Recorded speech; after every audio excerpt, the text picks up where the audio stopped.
right, before we start in with a fun show of hands, I'd like to know who my audience is. Engineers in the audience, raise your hand, please. There's a couple. Don't be shy. How about lawyers? Economists? All right, planners. Okay. The reason why I ask that is because on a regular basis, I get the opportunity to work with a wide variety of different people from all professions, all sectors, it seems like, public sector, private sector, and so forth. So it's very inviting to go ahead and have a diverse mix of people here to hear the story about what's happening in Arlington.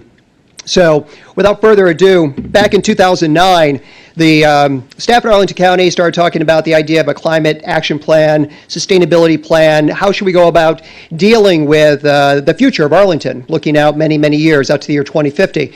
And the idea was, well, if we're going to do this, let's do it in a piecemeal fashion. And let's first of all talk about what we're trying to accomplish here. And one of the biggest things that they wanted to try to accomplish was this idea of focusing on greenhouse gas emissions. And when you talk about greenhouse gas emissions, it gets to this word right here, and that's energy. And so it was a concerted and conscious effort to go ahead and say, instead of trying to talk about water and a variety of other issues all under the umbrella of sustainability, let's instead focus on energy. And hence the Community Energy Plan was launched officially January 2010. Now, why energy? Well, this graph kind of displays the reason why energy is so important. This is energy use over time, starting back in 1850. You notice right around 1950, it just takes off. And as is noted down here, this is not going to change anytime soon, the slope of this line. And so what we're dealing with is a lot of energy use now and more energy being used on into the future. And how are we going to deal with that when creating energy also creates greenhouse gas emissions? And in terms of greenhouse gas emissions, we did a baseline inventory back in 2007, and it showed us that about 28% of our emissions come from the transportation sector. It's a little bit lower than the national average. Buildings, 72%. We don't have any heavy industry or other sorts of emissions really in Arlington.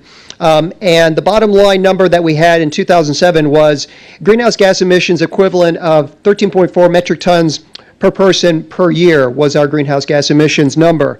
And so we presented that information to a task force back at January 2010, and that was the leadoff for the Community Energy Plan and the discussions therein. Now, energy is an interesting topic. I just want to take you back in time, back to the 60s and 70s. This is Arlington looking down the RB corridor. These are the metro stations along the Roslyn-Ballston corridor. You'll notice the lines here show that we've done a lot of development and higher density development and a lot of good land use and transportation planning along the corridor and allowing for very close to the corridor single-family homes in the lower densities to also be there.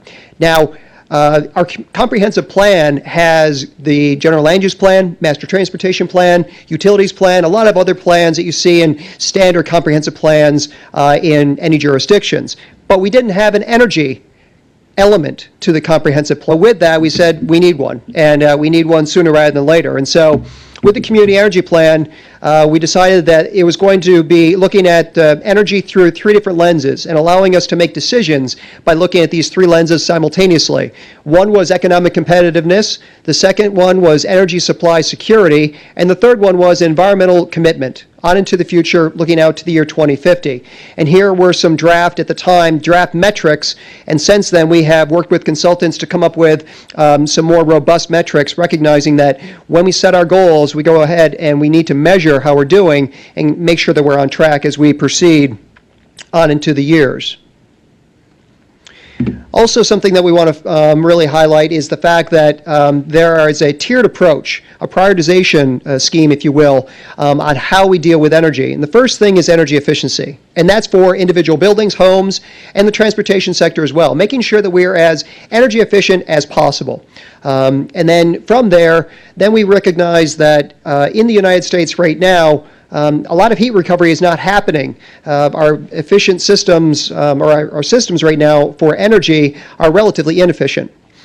Show of hands here, when you go to the local coffee shop, local store in the morning and get something to drink, and you put down $3 and you say, okay, I expect a full cup of whatever it is, juice, coffee, whatever you want, and then you get a third of it back.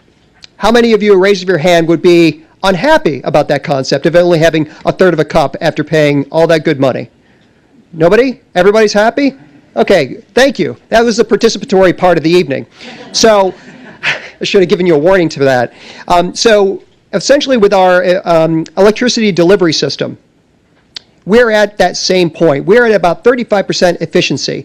So we put down our good money, and then when we flick the light switch and we get these wonderful lights to turn on, it's about 35% efficient. That's what the system is. Through heat recovery, by going ahead and creating the electricity at the local level and using that electricity plus using the heat generated from that electricity to heat water and then use that water to heat and cool buildings, we in turn ramp up the efficiencies from 35% up to 80% plus. In Copenhagen, they're up to 90% in some of their systems.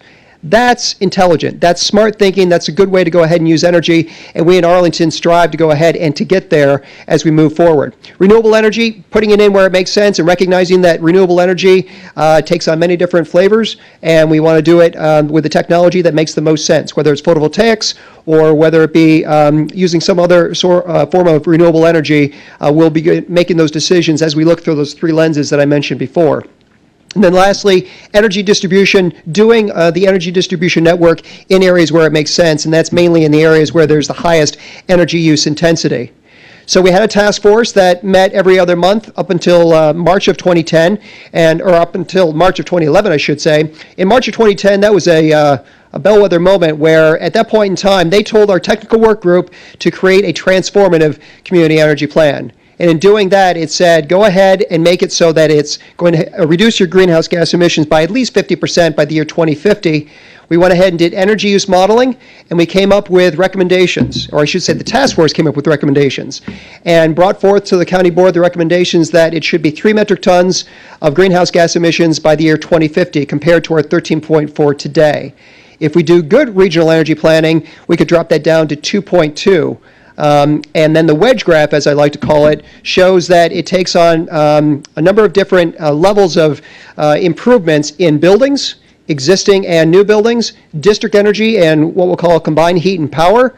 Transportation sector is going to have a role as well, and using renewables. And we drive ourselves down from 13.4 down to 3.0 by 2050. So we are fast and furious working on an implementation plan as well as a new element of our comprehensive plan dealing with energy. We're going to have draft parts of those to the county board by November of this year, and then we're going to go through a public review process, as is the Arlington way, and we will go through that process on into 2013, and then in 2013 we will go ahead and get those approved by the county board.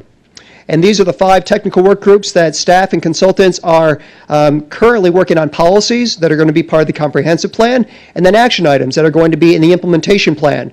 Those action items will evolve into work plans, and we'll continue to evolve this working forward. And we recognize that this is not a sprint, it is a marathon. We're looking out to the year 2050, and we invite any and all challenges, and there are many out there. So thank you very much for your time, and I look forward to the panel discussion later on.